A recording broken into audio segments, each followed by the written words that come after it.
Bom dia, que bom estar com você mais uma vez. Muito obrigado de coração pela sua presença comigo durante esses momentos. E por sinal, para você que já é inscrito em nosso canal, muito obrigado, aquele abraço especial. Para você que não é inscrito, você tem a oportunidade de se inscrever agora. Aproveita para se inscrever. Dê um like ou um joinha, como alguns preferem. Não esqueça de colocar nos comentários o seu parecer e até sugestões de melhoramento. Compartilhe para nos ajudar muitas outras pessoas também. E acione o sininho das notificações, porque na próxima sexta-feira teremos mais um vídeo à sua disposição. E vamos nós, então, eu devo dizer que estou na Rua Santa Clara, no 8º andar de um prédio, e tenho na janela esse fundo que você está vendo aí, essa paisagem. Isso significa dizer que isso é Rua Santa Clara, na Copacabana, Rio de Janeiro. Isso significa dizer que no Rio de Janeiro ainda existem muitos lugares bonitos, embora se pinta um quadro dramático, um quadro desagradável aí pelas publicidades, pelas coisas. Mas devo dizer que o Rio de Janeiro tem tantos lugares bonitos que prova isso com ele recebendo 2,33 milhões de turistas por ano. Só para você ter uma ideia. É a cidade que mais recebe viajantes internacionais do Brasil. Então, isso não significa dizer que a gente conhece o quadro profético e temos que ter um cuidadozinho, porque tem profecias para as grandes cidades e até chegar nas pequenas também. No entanto, vamos nos preparar. E por isso que nós estamos aqui, para nos preparar. Vamos lá? Eu quero ler com você uma carta interessante. Essa carta, você vai ver que carta fantástica, tá certo? Vamos dar uma olhadinha? Essa carta está no livro do Apocalipse. Vamos dar uma olhadinha? Livro do Apocalipse.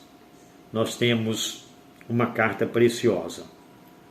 E eu quero ler com você apenas uma parte dessa. No livro do Apocalipse você vai encontrar 2 capítulos reservados para 7 cartas. 2 capítulos reservados para 7 cartas.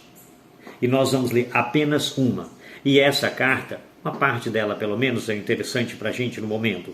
Nós vamos encontrar no capítulo 3, dos versos 14 em diante.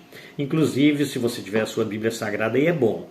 Se não tiver, você pode ouvir direitinho, dar uma pausa, olhar, pegar a Bíblia, conferir, ver de novo, assistir 2 vezes, 3, não tem problema, tá certo?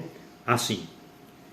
Ela começa assim: e é o anjo da igreja que está em Laodiceia. Laodiceia é uma cidade, por sinal uma cidade muito famosa, parece que tinha aspecto meio turístico da época. Interessante, tá certo? Então, é tão famosa que ela tinha águas térmicas, águas quentes. E aí ele vem descrevendo ao anjo, a quem se refere, não aquele anjo que nós sabemos, um anjo celeste, mas o anjo aqui é uma expressão de mensageiro. O anjo aqui refere-se a um mensageiro. Em outras palavras, está se dirigindo ao responsável para a igreja da cidade de Laodiceia. Escreve, quem escreve? Isto diz o Amém, a testemunha fiel e verdadeiro, o princípio da criação de Deus. Quem é a testemunha fiel e verdadeira? A única testemunha fiel e verdadeira, o princípio da criação de Deus. Jesus. Jesus está dando o texto dessa carta e enviando para a igreja de Laodiceia via João, o discípulo amado que escreveu o livro do Apocalipse. Agora, o texto da carta: conheço as tuas obras, que nem és frio e nem quente, quem deras fosse frio ou quente. Então, verifiquem, a linguagem é uma linguagem própria para o povo de Laodiceia, que vivia em um local que a água fria era altamente convidativa para atender as necessidades, a sede, para tomar, para ingerir, para usar. E a quente também tinha as suas utilidades, mas a morna era indiferente. E tão indiferente que ele aqui continua descrevendo no verso 16 do capítulo 3 as seguintes palavras: assim, porque és morno e não és frio e nem quente, vomitar-te-ei da minha boca. Essa linguagem é interessante e eu conheço muito bem. E talvez você já deve conhecer também. Em uma determinada ocasião, eu estava, por incrível que pareça, aqui no Rio de Janeiro. Lá para o lado de São Gonçalo, para aquele lado de lá. Mas acontece que em uma manhã, numa madrugada, lá pelas, eu acho que 2 horas da madrugada, no máximo, eu acordei passando mal. E eu entendi o que estava acontecendo comigo, porque havia estudado há pouco tempo, havia feito um curso de saúde, e uma das disciplinas que foi considerada foi exatamente essa situação. O meu estômago havia paralisado, nem descia nada, e não podia subir. Aqui, ó, a via para alimentos é única, é só descer, parece que a gravidade aqui é própria. E comigo estava parado, não descia e nem subia. Que situação desagradável. Os colegas, as pessoas que estavam alojadas comigo, haviam estudado comigo. E eu fiquei constrangido até de dizer a eles o que estava acontecendo comigo. Porque seria vergonhoso. Eu sabia o que estava acontecendo, eu sabia por que estava acontecendo, e eu sabia agora o que tinha que fazer para resolver o problema. Aqui, nesse quadro, nem adiantava eu orar pedindo socorro a Deus para resolver o meu problema, porque eu é que havia criado o problema. E agora, como que eu devo resolver? O máximo que eu poderia fazer era pedir perdão pelo meu erro e pedir persistência no zelo para não cair mais na próxima vez. E diante dessa situação, então, qual foi a alternativa? Água morna com sal. Tomar. Esperar um pouco. Quando não faz efeito, mais água morna com sal. E quando não faz efeito, mais água morna com sal. E aí, depois, na última alternativa, é colocar o dedo na garganta para provocar o vômito. Em vista dessa situação, você nota que a linguagem aqui é bem própria para um quadro real. É morno, vomitar-te. O morno provoca náusea. Especialmente no caso que eu precisei de usar sal, porque o negócio era mais sério do que eu imaginava. E desagradável, é desconfortável para fazer voltar. Não foi feito para voltar, foi feito para descer e não para subir. Que desconforto, que desagradável, que cena dolorosa. Em vista de toda essa situação, só tinha um recurso, era paciência. E sofrer. Por isso que Deus está dizendo, não és frio e nem quente, vomitar-te-ei da minha boca. Essa linguagem, essa tradução, ela é muito clara, ela é muito definida. Já é uma sentença, não é estou a ponto, não. Nessa tradução aqui é vomitar-te-ei da minha boca. Eu entendi perfeitamente o que significa esse texto e lembro dessa cena. Porque quando eu vejo o desconforto que provoca, entendo que quando nós somos mornos, nós estamos sendo pior do que imaginamos. Não simplesmente o fato de sermos eliminados, mas além de ser eliminados, é de causar um transtorno, causar um desagrado, causar um desconforto para Deus. Você já parou para pensar nisso? E isso me leva a pensar que nós devemos ser quente, fervorosos, animados, fiéis, devotos, exclusivos de Deus. Ah, mas então, já que eu estou morno e é melhor ser frio ou quente, então eu vou ser frio logo. Não, ao contrário, se você está no meio do caminho, então aproveita agora. Peça perdão a Deus, se coloque nas mãos dele e vá para o estágio mais vantajoso. Se você cair, vai ficar mais difícil para você chegar lá em cima. Já que você está em meio termo, termina de chegar. Peça a Deus. É lamentável que muitas pessoas compreendem perfeitamente que esse quadro profético, esta é uma profecia, é uma igreja profética que se enquadra a representação dos crentes dos nossos dias. Se enquadra as pessoas que dizem servos de Deus dos nossos dias.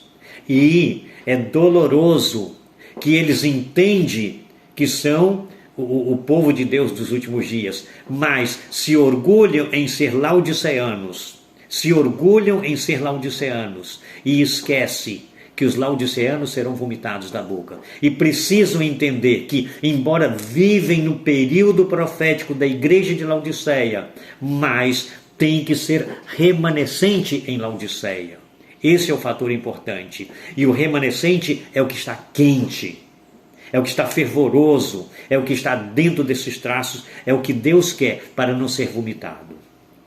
Diante dessa situação, eu tenho aqui o verso 17 que diz assim: como dizes, rico sou e estou enriquecido, e de nada tenho falta, e não sabes que és desgraçado, miserável, pobre, cego e nu. Aqui vem apresentando 5 adjetivos qualificativos depreciativos, dolorosos, vergonhosos, palavras feias. Você já parou para pensar o que significa isso? É doloroso esse quadro, é triste.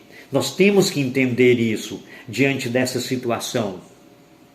Cuidado, cuidado, cuidado. Eu tenho um texto: se julga rico e abastado, e como se não tivesse falta de nada, e não sabes que és desgraçado, miserável, pobre, cego e nu. Eu vim de um berço que essas palavras, especialmente desgraçado e miserável, não podia ser pronunciado na minha casa. Interessante, feia, dolorosa. Agora, eu acho interessante que quando a gente vira um pouquinho a cena, nós vamos encontrar um outro quadro bonito e importante. Esse quadro é o que nós encontramos no livro de Atos. Vamos ver se a gente dá uma pegadinha aqui. No capítulo 3 de Atos, no verso 6, nós lemos palavras de uma experiência preciosa, palavras que não podem ser esquecidas. Pedro ia entrando no templo e, ao passar pela porta formosa, encontrou um pedinte, encontrou um mendigo, encontrou um coxo que estava pedindo esmolas. E o coxo olhou para Pedro pedindo uma esmola. E Pedro dá uma resposta. Acompanha o raciocínio dessa cena. Capítulo 3 do livro de Atos, no verso 6, diz assim: e disse Pedro: não tenho prata e nem ouro. Tenta imaginar quando a pessoa está pedindo uma esmola, está necessitando de uma esmola, e a pessoa diz assim: olha para nós, né? Eu não tenho prata e nem ouro. Pronto, já desarmou todinho, já ficou todo desconcertado. Estou perdido, não me ajuda. E aí? Você já parou para pensar no que significa isso? Mas Pedro continuou com palavras preciosas: mas o que eu tenho, isso te dou. Ah, que palavra de esperança. O que será que ele tem? Não tem prata, não tem ouro. Será que tem alimento? Será que tem o que aí para me dar? E Pedro continua: em nome de Jesus Cristo, o Nazareno, levanta-te e anda. Tem coisa melhor do que isso? Tem coisa mais preciosa do que isso? Você pode imaginar o que significa isso? Muito, muito, muito importante mesmo. Diante dessa cena, nada mais precioso. E agora nós, fazendo um contraste com o livro do Apocalipse que nós estávamos lendo, lembra que nós estamos lendo o Apocalipse, que nós estávamos no capítulo 3, e estávamos agora no verso 16, 17. Então, aqui ele está dizendo: rico estou, de nada tenho falta. Pedro dizia: eu não tenho ouro nem prata, mas o que eu tenho eu te dou. Agora eu te pergunto, você que julga viver em uma época em que goza de um templo bonito e que tem o conforto de muita coisa, e que julgas rico e que é abastado e que de nada tenho falta, mas pode dizer como Pedro: levanta-te e anda. Eu preferia dizer como Pedro, não tenho ouro nem prata, mas o que eu tenho eu te dou. Em nome de Jesus Cristo Nazareno, levanta-te e anda. Dá para você observar o contraste? Nós temos que entender que precisamos nos colocar nas mãos de Deus. Ele diz mais, aconselho-te que de mim compre ouro provado no fogo, para que te enriqueças, e roupas brancas para que vista, e não apareça a vergonha da tua nudez, e unja os seus olhos com o colírio, para que vejas. Então, diante dessa situação, o que nós precisamos? Do colírio, do óleo do Espírito Santo, para abrir a nossa visão, para nós entendermos em que estado nós nos encontramos, para pedir. Então, de acordo com o estado que eu me encontro numa situação que eu preciso vigiar a cada instante. Eu me encontro numa situação que eu preciso a cada instante estar nas mãos do Senhor, porque senão eu vou cair. E eu não quero cair. Eu quero ser um instrumento de Deus. Você tem que entender que você precisa de ter o colírio, o óleo do colírio, tá certo? Para os teus olhos verem a situação que você se encontra, para você se colocar nas mãos de Deus e permanecer nas mãos de Deus. Ele diz, vestes brancas para que não veja a vergonha da tua nudez. Que pena, que situação. E no mundo moderno as pessoas estão se expondo como se fosse luxo, como se andar nu ou seminu fosse luxo. Temos que pensar nisso. E você? Como é que você está se vestindo? Tem aí as vestes da justiça de Cristo como vestidura sua? É assim que você está se trajando? É desse jeito mesmo?